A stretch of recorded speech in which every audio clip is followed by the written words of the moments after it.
رضوانہ حمید صاحبہ آئی ہیں، سلام کہہ رہی ہیں جی۔ وعلیکم السلام۔ چلیے مذہب شروع وعلیکم السلام جی۔ اچھا جی، یہ آگے لاسٹ ٹائم ابن عربی چلیں۔ بسم اللہ الرحمن الرحیم۔ ابن عربی بیٹھک میں خوش آمدید۔ لاسٹ ٹائم جو ہماری بیٹھک تھی سنڈے والی، اس میں ہم لوگوں نے پڑھا تھا بیان عدل لاسٹ، تو اس کے بعد اگلا جو ہمارا ہے وہ ہے ٹاپک، وہ ہے بیان تعظیم۔ تو اس کا اشارہ جو ہے وہ پڑھتے ہیں۔ اشارہ: جب تیرے قلب پر عظمت چھا جائے، تجھے اپنا اسیر بنا لے اور تو آنکھیں بھی نہ ہلا پائے تو تعظیم مطلب عظمت کے والے سے، عظمت کے والے سے تو آنکھیں بھی نہ ہلا پائے تو اس کے پاس مت ٹھہر، بلکہ اللہ کی طرف بھاگ جا، کیونکہ یہ تجھے ہلاک کر دے گی، یعنی کسی دوسرے کی۔ کس کی تعظیم؟ دیکھنا اشارہ: جب تیرے قلب پر عظمت چھا جائے، کسی دوسرے بندے کی عظمت، اچھا کسی بندے کی عظمت، تو اس تھوڑا وقت سا کر لیں، اس میں پورا فریم میں نہیں آ رہا، تھوڑا اس طرف کر لیں۔ اب ٹھیک ہے بس، ہاں ٹھیک ہے۔ یہ جی کہ اشارہ جب تیرے قلب پر عظمت، نہیں یہ تو نہیں کہا نا کس کی عظمت، میں وہی کہہ رہا ہوں نا کسی، دیکھو لیکن پھر اس نے کہا کہ اللہ کی عظمت نہیں، اللہ کی عظمت نہیں، اگر پھر یہ کیوں کہا کہ اللہ کی طرف بھاگ جا؟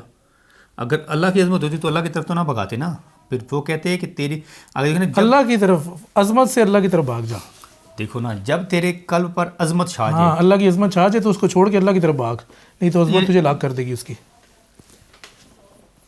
جب تیرے قلب پر عظمت چھا جائے، تجھے اپنا اسیر بنا لے اور تو آنکھیں بھی نہ ہلا پائے، یعنی تو بس ایک جگہ پہ متحیر جس طرح بندہ ہو اس کے جاتا ہے، پاس مت ٹھہر، ہاں نا عظمت کے پاس مت ٹھہرنا، اسی کی تو ہلاک ہو جائے گا نا اس کے پاس ٹھہرے گا تو، اچھا چلیے آگے دیکھتے ہیں۔ یہ کیونکہ یہ تجھے ہلاک کر دے گی، اور اللہ کی طرف بھاگ جا، کیونکہ یہ تجھے ہلاک کر دے گی۔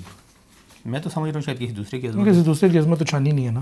چلیں دیکھتے ہیں نا آگے۔ اشارہ: بے شک وہ غلط ہے جو یہ کہے کہ جب اس کے دل پر عظمت کی تجلی ہوئی، عظمت کی تجلی ہوئی ہے، یہاں پچھلے میں بھی مراد، عظمت کی تجلی ہوئی تو اس کا نشان باقی نہ رہا اور ادب نے اسے قید کیا۔ یہ تجلی حضوری ہے، تھوڑا نیچے رکھنا، بس لائٹ پڑے تو صحیح۔ تجلی حضوری ہے جسے وہ تجلی عظمت کہہ رہا ہے۔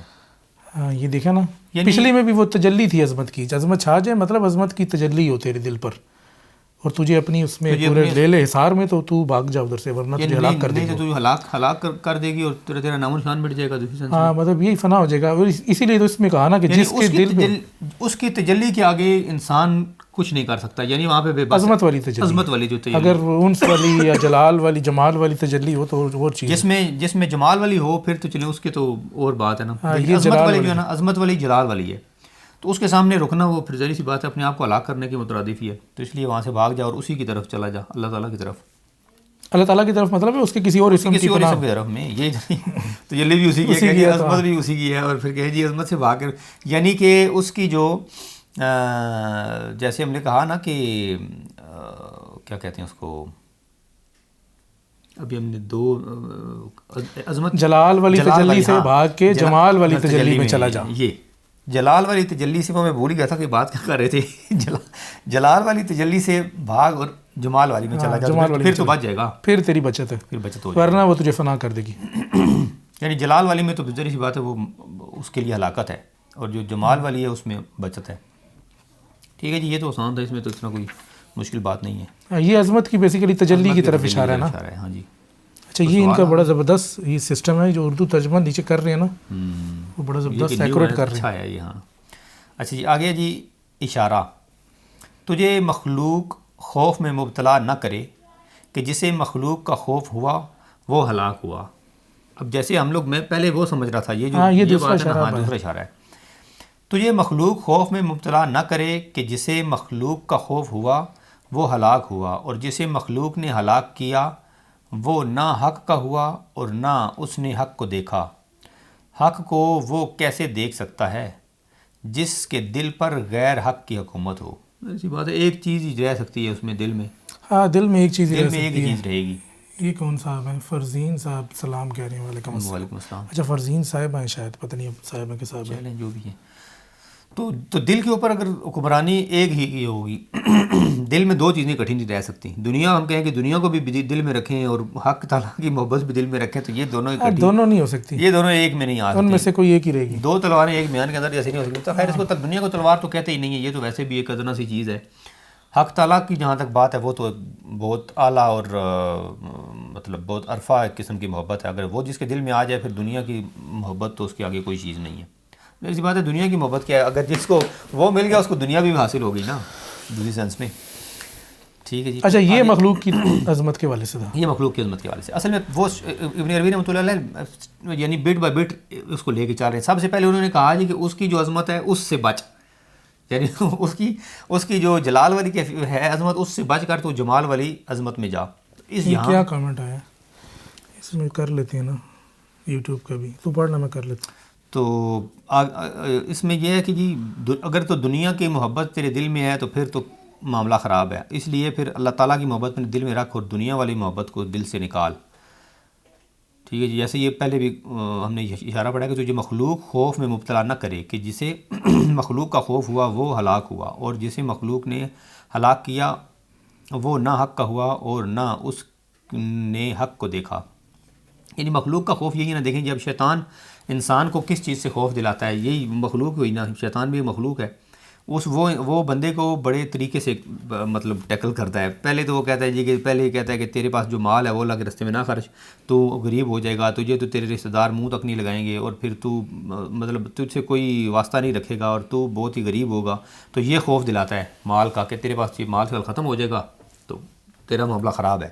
تو وہ خوف جو ہے اس میں مبتلا کرتا ہے, اور کہ جسے مخلوق کا خوف ہوا وہ ہلاک ہوا. تو ظاہر سی بات ہے شیطان کی بات جس نے مان لی اس کے خوف میں آ گیا تو وہ ہلاک ہی ہوا. مخلوق سے مراد شیطان ہی سمجھو, شیطان سمجھے مین اگر بیسک اصل چیز تو وہ ہے, باقی تو مخلوق اس کے تابع چلتی ہے, چھوٹی چیزیں ہیں نا. اور جسے مخلوق نے ہلاک کیا اور وہ نہ حق کا ہوا اور نہ اس نے حق کو دیکھا, پھر ظاہر سی بات ہے وہ محجوب ہوگا. مخلوق کا ہو گیا, حق کا کس طرح ہو سکتا ہے؟ حق کو وہ کیسے دیکھ سکتا ہے جس کے دل پر غیر کی حکومت ہو, آنکھوں پر پٹی بندی ہو غیر کی, اور کہہ دی کہ میں حق کو دیکھ رہا ہوں, پھر وہ تو پاسبل نہیں ہے. عمر فاروق صاحب کہہ رہے ہیں دل میں خالق اور مخلوق دونوں کی محبت کبھی بھی اکٹھی نہیں سما سکتی. جی ٹھیک ہے جی عمر فاروق صاحب, ایک وقت میں, ہاں ایک وقت میں کبھی کبھی ہوتا ہے کہ خالق کی زیادہ ہو جاتی ہے, کبھی مخلوق کی طرف توجہ ہو جاتی ہے. ہاں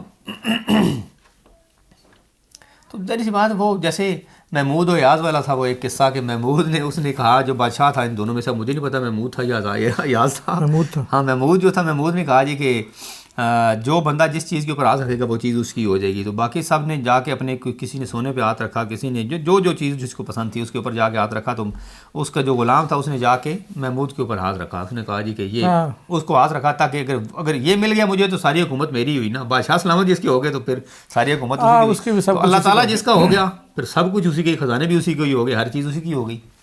تو اس لیے کوشش یہی کرنی چاہیے کہ اسی کی طرف جائے. تھوڑا نیچے رکھنا تھا کہ یہ لائٹ پڑے, ادھر رکھ لے کیونکہ نظر ہی نہیں آتا. اچھا جی اگلا ہے, یہ تو بات واضح ہوگی, اپنے کھول بھی دیا اس کو تھوڑا. آگے اگلا لطیفہ جی کہ حق سے چکنا رہ کہ وہ تجھے اس کے حوالے کر دیتا ہے جس کے پاس تو ٹھہر جائے, اور اسے کوئی پرواہ نہیں, لہٰذا حق کے پاس حق سے ٹھہر. یعنی اس کے مکر سے بچ کسی طریقے سے بھی. یہاں پہ بات مکر کی آ گئی ہے کہ وہ تو جدھر بھی جائے گا اس نے کہنا کوئی نہیں کہ تو کیوں جا رہا ہے, نہ تیری اس طرح سے پکڑ کرے گا, نہ تیرا رزق بند کرے گا, نہ تجھے تو وہ ڈھیل دے دے گا, ٹھیک ہے تو کر, جانا چاہتا ہے تو جا, وہ اسباب پیدا کر دے گا کہ جدھر جانا ہے اس طرح کے اسباب تجھے مل جائیں گی اور تو اس طرف نکل جائے گا. لیکن اگر تو حق کی طرف جانا چاہتا ہے تو پھر باقی سب کو چھوڑ کے حق سے ہی حق کی طرف جایا جا سکتا ہے. دنیا سے میں کہوں کہ دنیا سے حق کی طرف جاؤں, دنیا کی طرف جاؤں تو حق مل جائے گا, ایسے نہیں ہو سکتا. ہاں باقی یہ کہ جو اس نے چیزیں احکامات کہی ہیں دنیا میں سے, وہاں سے تو ادھر جا سکتا ہے. لیکن حق کے احکامات ہے نا, میں حق کے احکامات کہہ رہا ہوں, دنیا کی تو نہیں ہے نا, دنیا کی طلب تو نہیں ہے. میں وہی کہہ رہا ہوں دنیا کی طلب نہیں ہے, لیکن میں وہ ذرا کہہ رہا ہوں کہ اپنے جو ہیں سننے والے انہیں یہ بات بھی چلیں تھوڑا سا وہ آ جائے کہ وہی بندہ یہ سمجھ لو کہ نہیں خالی دنیا چھوڑ دینی ہے, حالانکہ دنیا سے ہی تو نے آپ کو پانا ہے. دنیا سے مراد دنیا جو احکامات دنیا میں جو اللہ تعالیٰ نے احکامات کہی ہیں, تو نے صدقہ کرنا ہے, تو نے اپنے جو عزیز و قارب ہیں ان کی کیا ہو گیا, کیا کہتے ہیں, اقربا پروری. میں نے کہا کیا ہو گیا, پھنس گیا. وہ اقربا جو تھا وہ پھنس گیا تھا اصل میں. تو وہ جو ہے نا ہر کسی کی مدد کرنا, پھر اس کے بعد جتنے جو بھی احکامات ہیں، جو اس کے جو حقوق اللہ حقوق العباد جو ہیں وہ سارے پورے کرے گا تو وہ اس کی طرف چلا جائے گا. اس نے جو بتایا ہے سادہ لفظوں میں، سادہ لفظوں میں جو اس نے دنیا میں جو اس نے تجھے بتایا تو نے اس کے مطابق عمل کرنا ہے. یہ نہیں کہ اب بندہ کہے کہ نہیں دنیا سے میں تو کچھ بھی نہیں، میرا تو خالی خالق سے تعلق ہے، دنیا کے ساتھ تو میں کوئی چیز نہیں. دنیا میں رہنے کا جو طریقہ اس نے بتایا، دنیا میں رہ کر بھی اپنے آپ کو یعنی صاف شفاف طریقے سے نکال کے لے جانا، سب سے بڑی بات تو یہی ہے. پھر وہی ہے حق دنیا میں رہ کے مطلب شیطان کے گھر میں رہ کے، ظاہری سی بات ہے. دنیا تو شیطان کا گھر ہے. پیچھے ہم نے یہی بات کی ہے نا، سب سے پہلے تو بات ہی ہم نے یہی کی ہے کہ وہ شیطان ہے اصل میں، جو مخلوق ہے نا جو بندے کو خوف دلاتا ہے وہ ہے ہی وہی، تو اس سے بچنا ہی تو ہے. دنیا ہی خوف دلاتی ہے، دنیا خوف دلاتی ہے، تو اس سے پھر بچنا اور بچ کر پھر جانا کس سے؟ پھر حق سے حق کے پاس جانا، نہ کہ دنیا میں سے حق کی طرف جانا. دنیا کو لے کر یعنی دنیا سے ہم وہ حق کو نہیں پا سکتے، ہم حق سے ہی حق کو پائیں گے. جو حق کے احکامات ہیں ان پر عمل کر کے ہی ہم حق کو پائیں گے. اس کا مطلب یہ ہے. آگے پڑھیں. آگے جی لطیفہ، ربوبیت کی صفات انسان کی طالب ہیں.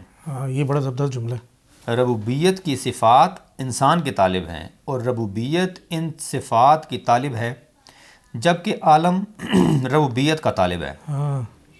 اگر وہ غور کریں تو دیکھیں کہ رحمان ان کا طالب ہے اور رحمان ان کا طالب ہے اور رحیم انہیں سعادت بخشتا ہے. یہ بڑے زبردست ویسے اشارہ ہے.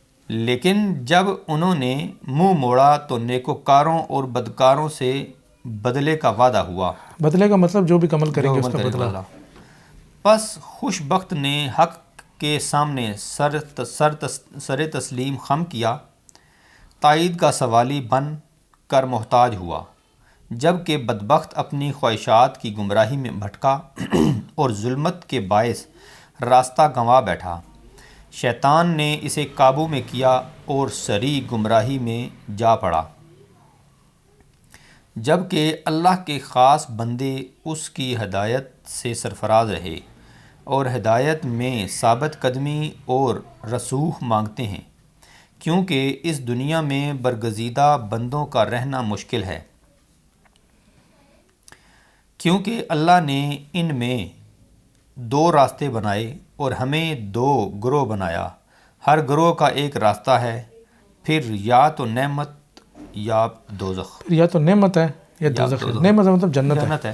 یہ رضوانہ حمید صاحب نے میسج کیا یا کمنٹ کیا، ہر انسان کی زندگی اللہ کے اسماء حسنہ کی مظہر ہے. ٹھیک ہے، مطلب جو نیک ہے وہ بھی مظہر ہے، جو بد ہے وہ بھی مظہر ہے. ہر سینس میں مظہر ہے، وہ بھی اسماء حسنہ کے تحت چل رہا ہے. یہ نہیں کہ خالی ہم کہیں کہ نہیں خالی جو اچھے والے اعمال جو بھی ہیں وہ سارے اعمال کا اس نے کہا ہے کہ اعمال کا خالق ہوا ہے، تو ظاہر سی بات ہے پھر وہ تو اسماء جو کہ خالق ہیں تو اس لحاظ سے مظہر، اس لحاظ سے دونوں طرح سے ہی. پھر اچھا یہ زبردست سارا تھا، اس کو رکھو لینا. ہاں یہ جی کہ ربوبیت کی صفات انسان کی طالب ہیں، یعنی جتنی بھی ربوبیت کی صفتیں ہیں نا، جتنی بھی صفات ہیں، صفاتی نام ہیں، جو اس کے اسماء ہیں، وہ انسان کے طالب ہیں. یعنی انسان کے طالب سے مراد یہ کہ وہ یہ چاہتی ہیں کہ انسان بھی ان کو اپنائے، ان کے مطابق عمل کرے. اگر اللہ تعالیٰ رحم کرنے والا ہے تو یہ بھی دوسروں پر رحم کرے، اللہ تعالیٰ معاف کرنے والا ہے تو یہ بھی دوسروں کو معاف کرے. اسی طرح سے جتنی بھی اللہ تعالیٰ کی صفات ہیں وہ ان کو اپنائے. ٹھیک ہے جی. اس میں آپ کوئی ایڈ کرنا چاہیں تو. ربوبیت کی صفات انسان کی طالب ہیں سے مراد یہ ہے کہ انسان اس کائنات میں اعلیٰ ترین مخلوق ہے تو وہ اعلیٰ ترین کی طالب ہیں. ویسے تو مخلوقات اور بھی ہیں، جمادات ہیں، حیوانات ہیں، نباتات ہیں، اور روحانی ہستیاں بھی ہیں، فرشتے بھی ہیں، باقی جن بھی ہیں، شیطان بھی ہیں، ساری چیزیں ہیں. لیکن چونکہ انسان کو اشرف المخلوق قرار دیا گیا تو ربوبیت تو ظاہری بات ہے اسی میں ہی ہوگی کہ جو ان سب میں اشرف ہے، یا جو جس کو صورت پہ تخلیق کیا، جیسا کہ کہا کہ جی آدم کو جو ہے اپنی صورت پہ تخلیق کیا. تو یہ اس سینس میں ہے کہ ربوبیت کی صفات انسان کی طالب اس سینس میں ہے کیونکہ وہ ان سب کا ایک تو جامع ہے، پھر وہ دونوں وہ برزخ ہے کہ ربوبیت بھی قبول کرتا ہے، عبودیت بھی قبول کرتا ہے، جبکہ باقی صفات ایسی نہیں ہیں. وہ مطلب باقی مخلوقات ایسی نہیں ہیں. باقی مخلوقات میں سے ہیں وہ زیادہ تر تو مجبور ہیں، مطلب وہ اپنے بس جو بھی اللہ کا ان کا حکم ہے اس کے تحت ہی چلتے ہیں اور اس سے بالکل ذرا برابر آگے پیچھے نہیں ہوتے. تو یہ جو ربوبیت کی صفات ہے یہ اس وجہ سے انسان کی طالب ہے کہ انسان کے پاس اختیار ہے اور یہ اس کی آزمائش کا گھر بھی ہے. اور ربوبیت ان صفات کی طالب ہے. ربوبیت ان صفات کی طالب اس سینس میں ہے کہ صفات سے مراد یہاں پر اسماء لیا جائے گا نا، کہ سارا نظام تو اسماء ہی چلا رہی ہے نا. تو جب اسماء نہیں ہوں گے تو پھر تو نظام نہیں چل سکا. تو اس سینس میں ربوبیت جو نہیں ہے اس کی ربوبیت ان صفات کی طالب ہے، جبکہ عالم ربوبیت کا طالب ہے. عالم سے مراد باقی مخلوقات ہیں. وہ چاہتے ہیں کہ ان کو ملے لیکن انہیں مل نہیں سکتی نا, ان کے پاس وہ شے نہیں ہے جو انسان کو جو کہ عطا کی کہ جس کی وجہ سے وہ اشرف المخلوقات کہلایا. تو اس سینس میں کہ عالم ربوبیت کا طالب ہے. اچھا جی آگے, اگر وہ غور کریں تو دیکھیں کہ رحمان ان کا طالب ہے. یعنی کہ اگر بندے اللہ کے بندے غور کریں تو انہیں پتہ چلے گا کہ رحمان یعنی رحمان سے مراد اللہ تعالیٰ ہی ہے, کیونکہ اسی نے کہا کہ اس کے چاہے اسے اللہ پکارو چاہے رحمان پکارو, اس کے سارے نام جو نہیں ہیں بہترین ہیں. تو رحمان ان کا طالب ہے. رحمان سے یہ بھی ہے کہ رحمت کی طرف اشارہ ہے, اور رحیم انہیں سعادت بخشتا ہے. تو یہ رحیم سے مراد جو ہے وہ شیخ بتا چکے ہیں کہ یہ وہ خاص رحمت ہوتی ہے کہ جو انسان کو جو ہے آخرت میں زیادہ نفع پہنچائے گی, دنیا میں بھی پہنچاتی ہے لیکن اس کا اثر نفع آخرت میں پہنچے گا. اور رحمان کی جو رحمت ہے وہ عمومی ہے, رحیم کی جو ہے وہ خصوصی ہے. آگے کہہ رہی ہیں کہ یہ مطلب رحمان بھی ان کا طالب ہے اور رحیم بھی. وہ تو چاہتا ہے کہ ان کے اوپر رحم بھی کرے اور ان کا اگلا نظام بھی ٹھیک ہو, لیکن جب انہوں نے منہ موڑا, لیکن بندے نہیں چاہتے نا, مسئلہ سارا یہ ہے. انہوں نے منہ موڑا تو نیکوکاروں اور بدکاروں سے بدلے کا وعدہ ہوا. منہ موڑنے میں مراد یہی ہے کہ جب انہوں نے کہا, جب اللہ نے تو کہا کہ یہ کرو گے تو تمہیں یہ چیز مل جائے گی, تم ٹھیک رہو یہ وہ, لیکن انہوں نے کہا جی ہم نے خود جو مرضی ہے وہ کرنا ہے. تو اس سینس میں جب کہا تو پھر ان سے بدلے کا وعدہ ہوا. بدلے سے مراد ہے جزا کا. اگر کوئی نیک عمل کرے گا تو اس کو اچھی جزا ملے گی, برے کام کرے گا تو بری جزا ملے گی. بس خوش بخت نے حق کے سامنے سر تسلیم خم کیا. یہ تو آسان ہے, واضح ہے کہ جس نے جو خوش بخت تھا, جس کو نیک جزا ملنی تھی, یا جس کو انعام کا جس سے وعدہ تھا, اس کا چونکہ پہلے سے ہی پتہ تھا کہ یہ کون لوگ ہیں, تو انہوں نے سر تسلیم خم کر دیا, تائید کا سوالی بن کر محتاج ہوا. اس نے کہا کہ اور باقی جو بدبخت تھا وہ اپنی خواہشات کی گمراہی میں بھٹکتا گیا اور ظلمت کے باعث اس کا راستہ گواہ بیٹھا. شیطان نے اسے اپنے قابو میں کر دیا اور سری گمراہی میں جا پڑا. تو آگے بھی واضح ہے, جب کہ اللہ کے خاص بندے اس کی ہدایت سے سرفراز رہے, وہ ہدایت میں ثابت قدمی اور رسوخ مانگتے ہیں. یہ بھی واضح ہے, وہ چاہتے ہیں کہ ہدایت جو ہے وہ قائم رہے, کیونکہ اس دنیا میں برگزیدہ بندوں کا رہنا مشکل ہے. مسئلہ سارا یہی ہے کہ دنیا میں نیک بندہ نہیں رہ سکتا, ادھر بدکاروں کی دنیا ہے. کیونکہ اللہ نے اس میں 2 راستے بنائے اور ہمیں 2 گروہ بنایا, ہر گروہ کا ایک راستہ ہے, پھر یا تو نعمت ہے یا پھر دوزخ, یا جنت ہے یا دوزخ. تو یہ سارا جو ہے نا شیخ نے بالکل آسمان سے چلایا اور اینڈ تک اس کو لے کے چلے ہیں. اسماء صہیب خان صاحب کہہ رہے ہیں اسماء اپنے ظہور کے لیے انسان کے طالب ہیں. جی بالکل اسی طرح سے ہی ہے. ادیم احمد نے کہا ہے کہ جی عین لفظ کی کوئی تفصیل بتا دیں. ابن عربی نے اس لفظ کو بہت زیادہ جملوں میں استعمال کیا ہے, تو مختلف معنی ہوتا ہے. if we consider its meaning ذات, جی صرف ذات اس کا معنی نہیں ہے, اس کے متعدد معنی ہے اور جملے کے لحاظ سے دیکھا جاتا ہے. جب بھی کوئی جملہ آئے گا اس میں دیکھا جائے گا کہ عین سے کیا مراد ہے. ایک ذات معنی نہیں ہے, اس کے مختلف معنی ہیں. اچھا جی آگے ہے, ٹھیک ہے, یہ تو پھر یہ تو واضح ہو گیا سارا. اگر جی اشارہ اپنے نفس کا ذکر کرنے سے پہلے اللہ کا ذکر کر. جس نے حق کو خود پر ترجیح دی, حق نے اسے ترجیح دی. ظاہر سی بات ہے, اپنے نفس کی جو ذکر کرنے سے پہلے اس چیز کا ذکر کر, یعنی اپنے ذکر سے پہلے اللہ کا ذکر کر, یعنی سب سے پہلے تو اللہ کا نام لے, اس کے بعد ہاں وہ تو واضح ہے کہ جس نے حق کو ترجیح دی حق نے اسے ترجیح دی. جیسے وہ خط بھی تھا, نبی واسطے نے کسی کو خط لکھا تھا, سب سے پہلے وہ تھا جو اس نے جب خط لکھا تو اس نے کچھ اور نام لکھا تھا, نبی پاک صلی اللہ علیہ وسلم نے اللہ کا نام لکھ کے دیا تھا پہلے, وہ بھی تھا کچھ اس طرح کا, میرے مائنڈ میں آ رہا ہے. وہ کیسر و کسرا جو تھا میرا خیال ہے, پتہ نہیں میرے ذہن میں تو نہیں. اچھا چلیں, یہ تو اس میں یہ تو بات واضح ہے کہ اپنے نام سے پہلے اللہ کا نام ہے, تو جو اس کو اپنے نام کے اوپر ترجیح دیتا ہے, اپنے نفس کے اوپر ترجیح دیتا ہے, تو اللہ تعالیٰ بھی اس کو پھر ترجیح دیتا ہے. اشارہ اپنا نام لینے سے پہلے اس کا نام لے, وہی آگے شاید کسی جگہ آ جائے میرے من میں. تیرا نام اس دیوان میں لکھا جائے گا جو حق کو اہمیت دیتا ہے, اسے اہمیت دی جاتی ہے.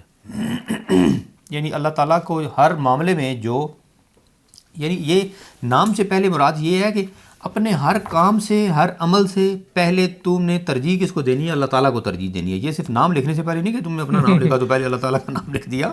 لکھنے سے مراد یہ نہیں ہے. لکھنے سے مراد یہ ہے کہ آپ نے اپنے ہر اعمال میں, ہر کام سے پہلے دنیا میں کچھ بھی کام کرے گا تو وہ سب نام سے مراد کام ہے. ہاں نام سے مراد کام ہے, صرف نام نہ سمجھا جائے. ہاں جی, تو اس میں یہ ہے کہ وہ اپنا جو کام ہوگا آپ نے اس سے پہلے اسی کو رکھنا ہے. ہماری وہ ایک ہے کتاب الاسفار, اس میں وہ ایک 3-4 ہیں کہ حق سے, حق میں, حق پر اور حق تک, اس طرح کی کوئی 4 چیزیں, کہ یعنی کچھ بھی کام ہے نا سب سے پہلے ہم نے اسی کو رکھنا ہے, اور سب سے آخر میں بھی ہے, جس نے تو وہ کہا ہے الاول والآخر, وہ اول بھی اور آخر بھی ہے. تو اس لیے کوشش یہ کرنی چاہیے کہ اپنے جتنے بھی اعمال ہیں اس میں ترجیح اسی کو دینی چاہیے. کوئی بھی عمل کر رہا ہے بندہ تو سب سے پہلے ترجیح اللہ تعالیٰ کو دے. اس یہاں پہ مطلب بھی اس کا یہی ہے کہ جس نے اس کو جب اس کو ترجیح دے گا تو وہ اللہ تعالیٰ تجھے ترجیح دے گا. اب دیکھیں اب جو اولیاء کرام ہیں وہ کیا کرتے ہیں اپنے اوپر اس کو ترجیح دیتے ہیں. تو ترجیح دیتے ہیں تو وہ کیا کرتا ہے وہ پھر ان کو بھی ترجیح دیتا ہے. اور دنیا میں دیکھیں جب وہ دنیا سے چلے بھی جاتے ہیں بظاہر تو پھر بھی ان کا نام لینے والے دنیا میں اللہ تعالیٰ ان کا نام پھر بھی باقی رکھتا ہے. تو اس کے بعد اللہ کا نام کیونکہ باقی رکھا اپنی زندگی میں باقی رکھا تو وہ ان کے جانے کے بعد بھی اس کا نام باقی رکھا ہوا ہے. اچھا یہ عمر فاروق صاحب کہہ رہی ہیں کہ بدبختی اور خوش بختی کا تمام تر انحصار عین ثابتہ کے تقاضوں پر ہے. ٹھیک ہے جی عمر صاحب نے تو عین ثابت کو پکا گھوٹا لگایا ہوا ہے. ہاں یہ تو بڑے پکے ہیں. نہیں بہت پکے ہیں جی عمر صاحب ماشاء اللہ جی سمجھدار ہے. اچھا جی آگے ہے اشارہ. ہاں اپنا نام یہ میں اس کو تھوڑا سا کر دینا. اپنا نام لینے سے پہلے اس کا نام لے. تیرا نام اس دیوان میں لکھا جائے وہی بات آ گئی. ہاں جو اولیاء کرام والی جو بات کی ہے جو اسی مناسبت رکھتی ہے. آگے ہے جی لطیفہ. اسے پکار تو اس کے جواب کا طالب بن کیونکہ وہ اسے جواب نہیں دیتا جو اس سے جواب نہ مانگے. چاہے وہ اسے پکارے کیونکہ اس کا پکارنا نہ پکارنا برابر ہے. اس کا پکارنا یا نہ پکارنا برابر ہے وہی نا. یعنی ایک تو ہو گیا نا بندہ اس کو پکار رہا ہے لیکن یہ نہیں کہہ رہا کہ مجھے بھی اس کی آواز آئے. جواب سے مراد ہے بس ویسے بے دلی سے پکار رہا ہے یعنی خشوع و خضوع کے ساتھ نہیں. وہاں تھوڑی اس کی توجہ کہیں اور لگی ہوئی ہے. ویسے نہیں ہوتے جو دعائیں مانگ رہے اسی طرح توجہ کے ساتھ دھیان کہیں اور ہے. جب پورے دھیان سے وہ چیز عمل کرے گا تو اس کا مطلب جو کیا کہتے ہیں اس کو جواب سمجھ لیں کہ اس کو کس سینس میں ملے گا. جواب اس سینس میں ملے گا کہ جو وہ دعا مانگ رہا ہے وہ دعا قبولیت کے سینس میں اس کی وہ ایک سمجھ لے کہ اس کا جواب ہے. یہ نہیں کہ وہ اللہ تعالیٰ کی آواز ہی سنے گا تو وہ ضروری ہے. نہیں جواب سے مراد یہ ہے نا جو مانگ رہا ہے وہ چیز ملے گی تو وہ پتہ لگے گا یا اس کے بارے میں کوئی گائیڈنس مل جائے گی. یہاں پہ اگر دعا قبول ضروری تو نہیں کہ دنیا کے اندر ساری دعائیں بندے کی قبول ہوں تو وہ اس سینس میں اس کے بدلے کوئی اور چیز دے دی جاتی ہے تو وہ پھر بندہ اس سینس میں اس کو پتہ چلتا ہے کہ نہیں جو میں نے جو پکارا ہے اس کو تو وہ مجھے جواب مل رہا ہے اس کا. تو جو اس سے جواب نہ مانگے چاہے وہ اسے پکارے کیونکہ اس کا پکارنا نہ پکارنا برابر ہے. اچھا جس کی نیت ہی نہیں ہے دھیان ہی نہیں ہے توجہ ہی نہیں ہے وہی نا ویسے ہی بس رسمی دعائیں مانگ رہا ہے اس کا تو کوئی فائدہ. وہ تو مانگ تو نہیں رہا نا وہ تو ویسے پڑھ رہا ہے دعا. نماز بھی تو ایک دعا ہی ہے نا. اب ہم نماز میں کھڑے ہوں تو دھیان ہمارا کلکتے ہو کھڑے ہم اللہ تعالیٰ کے سامنے ہیں پتہ نہیں کیا نہ کیا سوچ رہی ہیں. وہ تو مانگ ہی نہیں رہے نا. ہم وہاں پہ کہہ رہے ہیں دن صراط المستقیم بہت زبانی وہ رٹا لگایا ہوا ہے. رٹے میں ہم نے وہ سارا کچھ بول دیا لیکن اللہ تعالیٰ کو بھی پتہ ہے وہ تو دلوں کے حال بہتر جانتا ہے. تو وہ سب بھی پتہ ہے کہ یہ مانگ شانگ کوئی نہیں رہا یہ تو بس ہے بس اپنی ایک وہ روٹین پوری کر رہا ہے. اس نے اپنی اس کو جو عادت ہے وہ پوری کر رہا ہے باقی تو وہ معاملات کوئی نہیں. اگر وہ صحیح تو وہ اسی وجہ سے کہا نا کہ جو نہیں مانگتا تو پھر اس کو جواب ہی نہیں دیا جاتا. جواب ہی نہیں دیا تھا تو بس وہ پکارنا نہ پکارنا برابر ہے. اچھا جی وقفہ کریں نا ذرا کیونکہ یہ 5 یا 2 منٹ کا وقفہ کر لیتے ہیں. چلیں یہ 5 منٹ کا وقفہ کرتے ہیں. 2 منٹ کی کافی ہے. یہ عظمت کے حوالے سے عظمت کے حوالے سے کسی دوست کا کوئی سوال ہے تو وہ کرے تاکہ کامنٹس میں لکھ دیں آگے ہم اس کو سوال کو دیکھ لیں تو اس کے بعد جواب دے دیں.